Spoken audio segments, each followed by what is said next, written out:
So I started making money off social media How quickly did you start making money? very quickly, like within a month. Brands just started reaching out. I mean, I had over 300,000 followers overnight, basically. So it was crazy. And like, how did you know the value of that? I didn't until I was told the value of that. Okay, so you are making these fun news reports, and what was the first brand that reached out to you? Ooh, Skippy and Welch's. They were doing a peanut butter and jelly just advertisement, I guess. It was so like they DM you. yeah, right? literally, yeah. They DM you and say, "Yo, we'd like to do a video with you." Yeah. And what do you say? I say, how much should I charge? Do you, like, you I don't know ask what I them? do. Well, I asked them there, but I'm learning this on the fly. So I had to kind of self-teach, I'm like, do I Google how much I should charge? And at this point, you had 300,000 on TikTok Yeah. within a month. Yeah.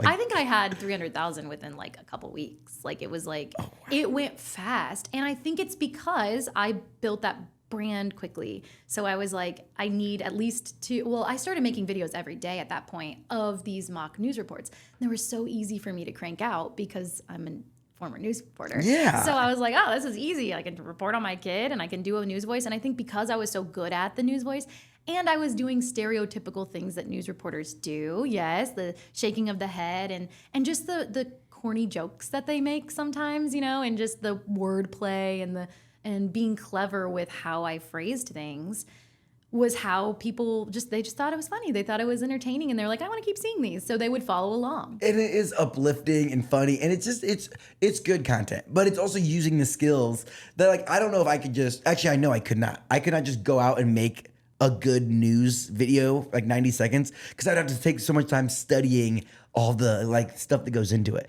You're just like it's satire of your previous life as a journalist, but it's not satire to like the Onion satire. It's like fun and uplifting, stories. Sometimes it's satire like the Onion satire. That's like my dream job. But Oh, I don't really? ever but the difference is what I like to do is I like to pick topics that no one can disagree on. Like I don't want to ever be controversial. So I'm always like trying to be very careful about like what is so relatable that everyone's experienced, that this isn't going to create a division in my comment section. Rarely do I ever have people fighting in my comments, which is like so rare, right?